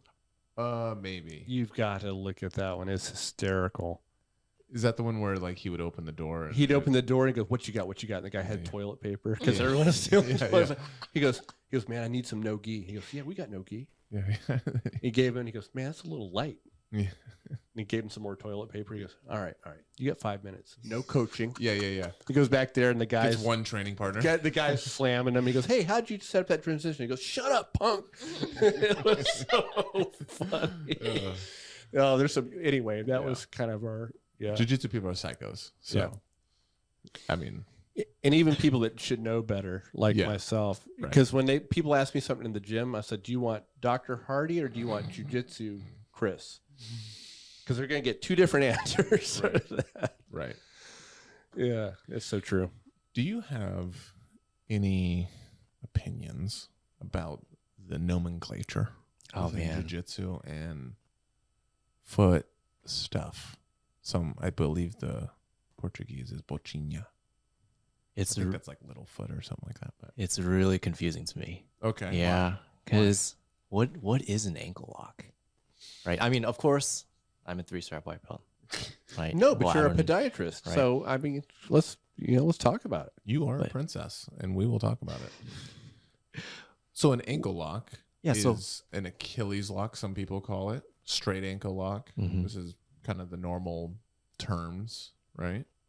What's your beef with it? well, it's more of an Achilles lock, isn't it?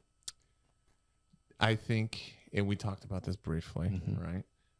I would say traditionally, an ankle lock is, yes, there's just a lot of pain. How people applied it was they just tried to like blow through your Achilles and get you to tap that way. I think there's been more refinement in the meta of ankle locks to actually explore breaking pressure, because so many people at the high levels would just eat ankle locks. Because they know it was more of a pain tolerance thing. Like, for you to actually snap your Achilles from an ankle lock was pretty uncommon, or just doesn't really happen. So it's almost like strategy. Like, I know they're not going to break anything. I just have to deal with the pain. Yes. I see. And now you get the big boys like what's that kind of Tex Johnson that like will break a shin. Or Paul Harris. Paul Harris, these guys that had good success. But then there was people like Dean Lister, Mikey Musumeci, that started getting into the meta of the actual foot and how to create legit breaking pressure while it visually looks the same, like what they're doing, the finishing motion, but they're doing specific things to put the pressure on the foot where it would actually break the foot and not just create pain in the Achilles. Yeah. A little rotational type of pressure too. A little bit, but it was more so, if this is your foot, what's that? When you put your foot like ballet toes. Plantar flexion. So a big goal when Dean Lister and Mikey Musumeci, at least, their thing is to get the foot into that position in a full extension there, ballet toes or Plantar flexion. Yep, plantar flexion. That once you're there, then you start arching, or then you start putting on legit pressure, and it's supposed to break at the top of the foot, which we kind of went over this a little bit so you could kind of feel the difference of a traditional ankle lock, which hurts, doesn't feel good, but an actual breaking ankle lock feels totally different. Wouldn't that be a foot lock then? And that's your bugaboo, right? Yeah. Is why is it It's called the an ankle lock? precision Yeah. of words. Yeah. And I think there just wasn't as much detail to that position because it was also I think it was neglected coming up. Well, people call the pelvis the hip too all the time. And it's not the hip. They're like, oh, my hip hurts. Well, that's not your hip. But again, that's medical precision versus, common vernacular. And I think that's probably what the thing is. Yeah. So if we get a legion of foot and ankle specialists that are in jiu-jitsu, we're going to have a push for some standard nomenclature maybe. I think it would make sense to separate them a little bit, Mm-hmm. because an ankle lock is, if we're speaking in like precision terms, an ankle lock isn't super high percentage, especially because it's what you see when people just want to get an advantage because you have a difficult, like you got someone in a submission that they want to move out of, right? You get an advantage for that in tournaments. So people will just latch onto an ankle and start ripping on the thing, just that sort of thing. But yeah, it's just a pain tolerance thing for the most part. And maybe you get a big guy that can blow through your shin, which Wasn't the other one a toe hold? Mm-hmm. toe hold. Yeah. Because like for example, wrist lock, I get it, right? It hurts here, Mm-hmm. but toe hold, you hold the toes, Yeah, Mm-hmm. but you're applying pressure at the lateral ankle.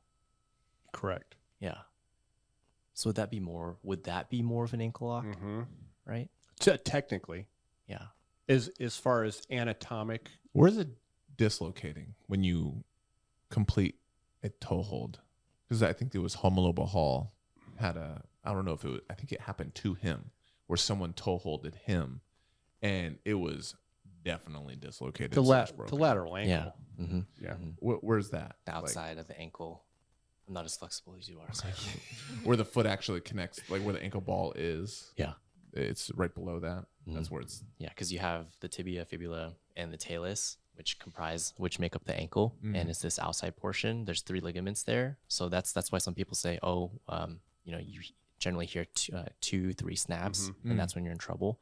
It's those 3 ligaments kind of popping. Then, I mean, you have other tendons and the ankle capsule itself holding the ankle in place, but when you tear through those, then it gets really lax, really loose. Those are like tearing in half. Think of like a rubber band, and you just snap it. Yep. Yeah. So those 2-3 pops, those are them literally snapping in half. It's like or just rolling. It's like an inversion sprain, a real bad one. You know, when you roll your foot. Okay. It's the same. It's the same type of deal. Those are the same ligaments. Ligaments, again, to review everyone, ligaments connect bone to bone, where tendons connect muscle to bone. Okay. So is that a break or a dislocation? I mean, you can have breaks associated with it, but pure soft tissue, just the ligaments, that's more of a dislocation. I mean, so do you have to have surgery? It's technically a sprain that can result in sprains are graded, right? Depends on, like a grade 3, you would consider a complete rupture of the ligament. And because of that rupture, then the bone, the joint itself becomes lax, and that's what he's talking about, out of place. So when that dislocation or sprain happens and it's, do you need to get surgery then to replace? Depends on the damage. Yeah. But not guaranteed. I mean, if you dislocate, it's looking pretty good. But if you feel those 3 pops, are you going to have surgery to replace, or to suture those things up?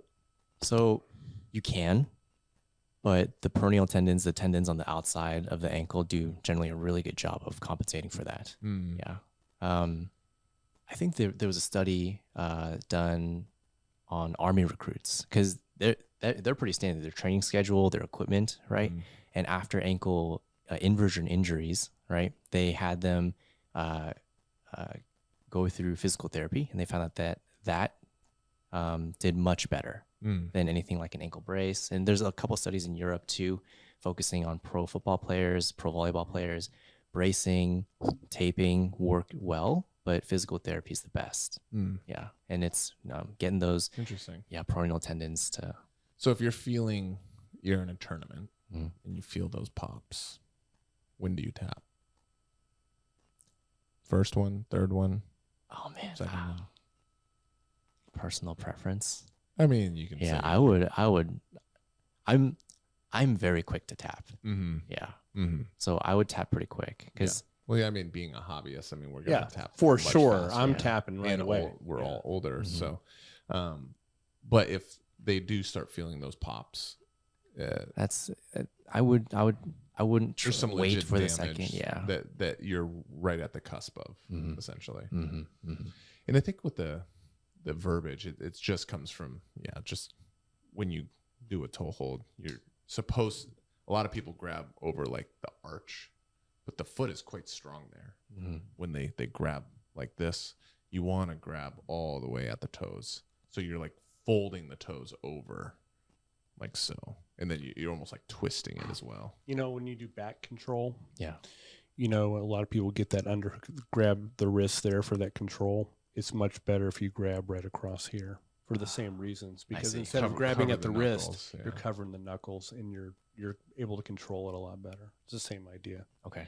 Yeah, and then breaking that's one. Same with the wrist lock, right? Once you break that initial structure, and once we get to like here, a wrist lock becomes way easier to finish.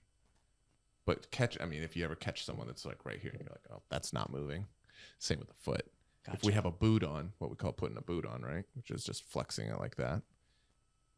Trying to toe hold that's going to be darn near impossible, even if you have a giant strength advantage. But if you happen to catch them where they're a little bit loosey-goosey, and then you catch it there, it's hard for them to get back to that position. Carrie's over there salivating. Yeah. She's like, give me all your feet. No, she wants this. She wants his wrist. She wants them all. Yep. Yeah. So then there's something called an estema lock or Aoki lock, which is essentially a toe hold motion, which Estima and Aoki, like you're applying them differently. But if you can imagine, I have a foot here and the toes are facing this way. An Aoki lock, I'm going to put the blade at the Achilles. I'm going to clasp my hands, and then I'm going to bring this elbow over the toes, and you can imagine this kind of braking motion. And so it's similar to a toe hold. Yeah, you'll see them hit that like on a reverse De La Riva defense. Someone's putting on like anytime someone puts a foot up near their on the hip. On the hip, you just kind of bring it over to the belly and get that lock, and the Estima lock especially. Carrie loves that one too, so watch out. Yeah, I do like the being a little more precise though in the verbiage. Yeah, no, we appreciate it. Might be a little pretentious. That's what we're about here, though. But we were talking about that last time with the judo terminology. There's a good reason for having that because it you know exactly what people are talking about. If we get more precision in the language associated with this stuff. I think that's why, you look at the 10th planet system. They have names for things. Intermediary positions. Yeah. And they know exactly when they're instructing, they know exactly what they're talking about. Yeah. Even if you just look at the most basic, like their rubber guard setups, they have positions like London, mission control, meat hook, zombie. All these things are intermediary, like they're positions that are all extremely related, so a meat hook is literally just grabbing around and hooking with your hand in a specific way. That's just a grip, like a cross collar grip, right? Like where exactly when I say get a cross collar grip. So if you say get a meat hook, you know exactly how you're going to grab at that armpit. A zombie, which is literally just a pummel. It's getting inside position. But because if you're like pummel, well, like that could kind of get confused. My feet, pulling my legs, pulling my arms. Yeah. But if you're in the position where you would zombie, which is you're going to be in, let's say, London or mission control, or even crackhead control, technically, you can zombie in that moment, and you need to get that arm. Well, what do you think about this, Bill? I think getting some of that nomenclature a little more precise will also help some of the gray areas in competition. 100%. Right? Because then you're like, oh, can a white belt do this? Well, what is this? I think it's extreme. I think that's, if anything, 10th Planet has, and Eddie brought a lot of good things, I think, to the jiu-jitsu community and advanced a lot of things. I think the emphasis on naming stuff, and I know some people get butthurt because, it's a wrestler's guillotine, it's a twister, like they will put their own quirky names to stuff that already has a quote unquote name, right? Which has probably been renamed already and people don't know it, right? I think that's good. I mean, to have these things that you can walk a less advanced person through something much easier, especially if that's part of your warm-ups and as you're teaching little positions, you're able to use these little terms. I think it's huge. Yeah. Because how often do we have to be like, okay, when you're putting your arm here, this hand, this one, like when you're saying zombie, you already it already makes sense which arm you would zombie. Yeah. So it almost like it takes some guesswork out of it. There's a little bit more precision to the speech for sure. Yeah. So good point. We'll start a movement. Yeah. What else do you think we need to know foot and ankle wise for jiu-jitsu? Is there any other things you really think? Oh man, proprioception. So the balance side of things. Yeah, proprioception. Another P word. So again, we'll be the translators back and forth here. Proprioception is if I close my eyes, how do I know my hand is out to the side versus over my head with my eyes closed? But I know that, right? Yes. The brain has, through a bunch of receptors and joints, it sends position signals to the brain, and it helps it coordinate movement. And what Jonathan's talking about with proprioception, that's what it is. It's like Jonathan will tell you this. If you sprain an ankle, very, right after you sprain it, you're very prone to kind of rolling it again. Yeah. Is because you've kind of smudged that position sense out in the brain, and you have to rebuild that pathway. When there's a joint injury, one of the most missed things in physical therapy is restoring proprioception or position sense. Go ahead. No, and I in a way, like prophylactically to prevent things like that. Just if we could focus on balance exercises, and I feel like that's really important, especially in jiu-jitsu, because I know where my hands are because I can see them most of the time. Yeah. Right. I don't know where my feet are. Mm-hmm. Right. And I feel like that can potentially lead to a lot of fractures, sprains. Well, and this is the whole purpose of the FRS. That whole functional range systems that Andrew and I go through is really mapping the body very well on the brain in various positions, so you kind of know where things are and how to control in those positions. So that's why we were so fired up about that whole system. Yeah. One of the main things it does is proprioception. You see, even like when we were doing warm-ups, when Andrew has doing those hip cars, we were standing on one foot. We do a lot of that stuff. That's all from that system. So he's saying that, really concentrating on that in training. Yeah. So balance exercises are the best way to do that for the ankle. But I and mean, foot. I think what we're doing at the gym is great, right? I would hope that the other gyms would try to implement and do the same thing, because I feel like we're doing a lot of injury prevention as well, and that's, for me, I think that's so important. Yeah. It's a difficult balance from the instructor perspective, because yes, that's those kind of quote unquote warm-ups, which has injury prevention and even performance increases, right, with your own joints and stuff like that. Fantastic. And helps us come back the next day for sure and train again. The difficult thing is, do you do that? Or if you have a more technical sequence of moves that you're going to be teaching, do you have to use a whole hour, and you're not even going to get any sparring in that hour, because there's so many layers, and maybe shoveling the hips, something that's very foreign to newer people, white belts, blue belts don't even do it very well yet, so you need to have that whole time. Or you want to do some stand-up mixed, and then that's your warm-up, is doing some stand-up stuff, and then you go into like your actual jiu-jitsu moves on the ground, or a strength training kind of stuff, with your burpees and your 4 second down, for this kind of stuff that can kind of add, I guess, complements the injury prevention in a way. Or your basic line drills. Were you there on Saturday? Yeah. So just, Andrew went really in depth on shrimping. And there's multiple ways to shrimp, right?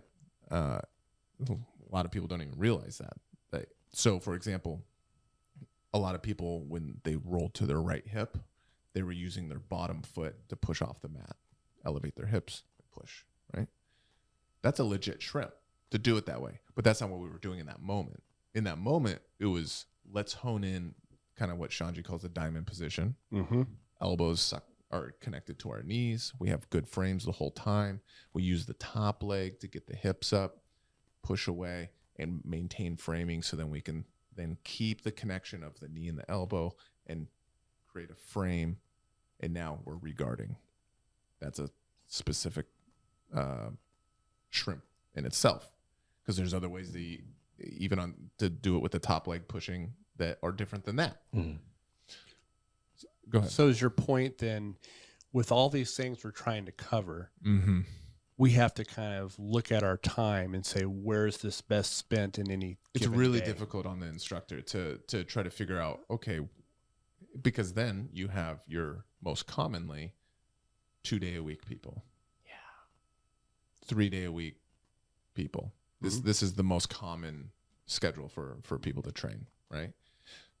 So how much, especially the newer person, that, I mean, when was the last time you did line drills? Months. Easily, Mm-hmm. right?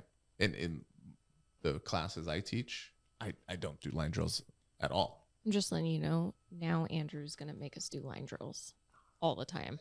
I don't think so. You don't think after listening to this, he's going to be like, He'll make we're Bill. doing He'll make line Bill and drills? I do No. line drills. I'm sympathizing with it. That It's tough. yeah, it's a because Andrew and I have also talked about, like, you know, we want to have more high reps, like stand up stuff, Mm-hmm. and like really making sure that's like a staple, you know, because we've been doing a lot of judo stuff and foot sweeps lately. And so where do you make that time to throw in line drills? Because what I was getting at is he went really in depth on the shrimp, but look at how many people were struggling, not just white belts, to do exactly the shrimp that he was doing. I mean, I was even struggling my first go down. I was like, I'm not keeping my elbow and knee connected, you know? So it's I'm just saying it's a challenge to continue, or to figure out which direction to go. I feel like you guys have been doing a really good job of keeping that balance, though. I think you have to be cognizant of it. That's the big thing. Yeah. I think it's easy for instructors to just be like, okay, we're going to do our 10 burpees, Well, our yeah. 5 squats. And what, you know, when Andrew has me run warm-ups, you know, a couple times, you know, I'll always ask him, I'm like, hey, what are we doing today? Sure. Because I want to really target them to what we're doing. Mm-hmm. But a point that Jonathan's making, the feet are so overlooked. And, you know, if you're doing a lot of stand-up, it's really important to have that proprioception there. And, oh, by the way, guess what beats up knees more than anything? Bad foot and ankle function. He can tell you, I mean, you know, you watch someone go in that's like, that pronates, it has that medial arch collapse, those knees are getting beat up. Yeah. Heck, even the break fall. People are Yeah. really struggling with just a forward roll with a proper break fall. Yeah. And people were slamming their knees on the ground. Like, yeah. Well, but, you know, that's where you can do a targeted so-called warm-up, whatever we're going to do. And that way we can kind of naturally flow through some things that are appropriate, right? Yeah. So like if we're doing a lot of stand-up, it'd be good to do some foot proprioception stuff and some balance stuff. Yeah. At least you're able, I mean, I think one of the really good things about the CARS stuff and the injury prevention is we are equipping people to, like, this is stuff you do at home. Mm-hmm. Right. You know, like, do this after class. Yeah. At home. You know, you're eating dinner and just do a couple shoulder cars or something. That's like a real benefit there for sure. Super cool. We're running up on 2 hours. Yeah, we are. A long time. You got anything that you want to bring up that we have not? We can save it for another podcast, Mm. but the weight loss. Yeah. That's a big That was a discussion. That's a big one. Okay. Mm. Yeah, Okay. let's save that one because I And- want to get into that. It's Weight a loss or double. weight gain? Both. Weight loss, maybe due to outside Stressors, stressors, situations. and, things that you're not trying to lose weight, but you are. And then the challenge of gaining weight when you want to. Some people, they are blessed and cursed with the ability to gain weight where they can't, or it's very difficult. So they eat as much cereal as possible. I'm actually working with someone right now. You leave him alone. That was this. was this man right here. Yeah, I'm working with someone right now trying to put on some muscle mass, and it can be difficult for some people. Mm-hmm. Jonathan, that's a great one. I definitely want to have you back on to kind of we can talk about that. And another episode we're considering is a episode on cold therapy, like going a little bit more in depth on the cold therapy / heat. So heat shock proteins and I feel like sauna. that's been talked about a ton in a bunch of different podcasts, but Yeah. maybe we can kind of hone it into more grappling jiu-jitsu specific Yeah, stuff. and I think you guys have been experimenting for a while now. Yeah, with Carrie this. and I have. Yeah.